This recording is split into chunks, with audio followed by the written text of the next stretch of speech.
Gospodine Radonjiću, evo jedno pitanje, uvijek se pozivamo na to, važno je pomenuti, ako sad neki vole, neki ne vole Evropsku uniju i taj naš famozni evropski put, čuveni, da li je u skladu sa evropskim bezbjednostnim standardima ovaj zakon ili i tu postoje primjedbe? Pa ne, nije. Definitivno je da nije. Mi imamo recimo i zakon o bezbjednostnim provjerama. Kolokvijalno rečeno u zemlji Evropske unije i Hrvatskoj mi smo imali mogućnost, odnosno ta radna grupa ili ko je već radio na ovom predlogu izmjene zakona, da pogledamo malo njihovu praksu. Eto, blizu su nam. Tako da definitivno je da nije. Pazite, evo i kolega Lekić je govorio o tome.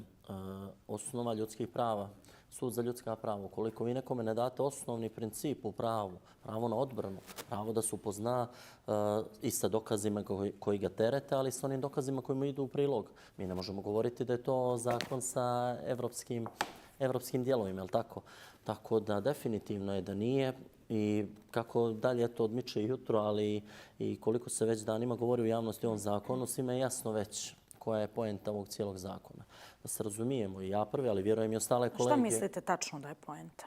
Pa poenta je da se disciplinuju neposlušni, da se napravi onako jedna malo da kažem poslušnija uprava policije i ljudi koji će kasnije, eto dozvolite mi da kažem, to mogu kao naučni radnik i neko ko ne dolazi iz sistema, da jednostavno mogu kasnije politički da djeluju. I to je to.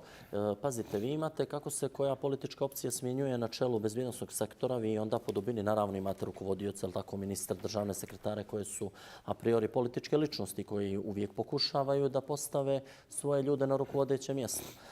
Pa smo tako imali smanjenje određenih normi u zakonu o radu, je li tako, da bi se zaposlili neki ljudi. Sve je to okej, treba da radi neko ko nije radio, ali mi moramo u oblasti bezbjednosti imati profesionalce od integriteta, a ne partijske vojnike i partijske poslušnike. Naravno, nikome nije namjera 100% da politizuje bilo koji sistema, kamoli bezbjednost, niti je to moguće. Ali ovo je jedan veliki korak ka tome. Tako da mislim da ovo ne može ovako da proći. A da li postoji, gospodine Radonjiću, evo, mislim, naravno, neću izigravati advokate, nikome posebno ne Ministarstvo unutrašnjih poslova i uprave i policije, ali eto, situacija je takva da nisu sa nama u studiju, nemaju priliku da odgovore, zato i postavljam pitanje na ovaj način. Da li vi mislite da u zakonu baš ništa ne valja ili postoje neke stavke koje biste mogli akcentovati kao dobre, a naravno evo akcentujemo ovo što ne valja i što bi valjalo mijenjati prema vašem mišljenju. Uvodi se mogućnost da direktor policije nakon razrješenja bude vraćen na prethodno mjesto. Produžava se period povlašćenog penzionisanja policijskog službenika što vlada vidi kao način stabilizacije sistema. Znate kako, mi smo kao društvo jednostavno takvi da mi prvo vidimo ono što ne valja, a kasnije ono što valja. Ali u svijetlu činjenice da se radi o ovakvim propustima, vjerujte, ovih par stvari koje jesu korektne, nisu odlične, ali jesu korektne, su zaista sitnice u odnosu na ovo što ne valja.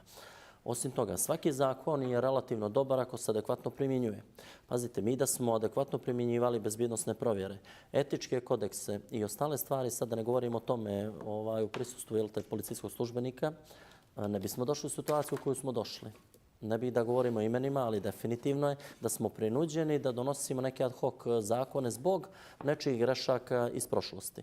Ok, mi trebamo da ispravimo to, dobili smo mandat da ispravimo neke stvari, ali ajde to da uradimo kako treba. Imali smo 5 mjeseci od povlačenja prethodnog predloga zakona i ne može niko da kaže da za 5 mjeseci nismo bili sposobni da donesemo predlog zakona, stavimo ga 20 dana ili mjesec na javnu raspravu, izbjegnemo sve ove stvari o kojima mi jutros pričamo i šaljemo dalje. Osim toga, zbog čega je odrađen posao uslovno rečeno na način da vlada predlaže zakon. Koliko vi znate zakona koje je vlada direktno predložila, koje nije neki poslanik ili ministar. To vam dovoljno govori o pozadini cijele situacije. Tako da, ok, ima dobrih stvari, nije sporno, ali u odnosu na ovo što nije dobro, to su stvarno sitnice.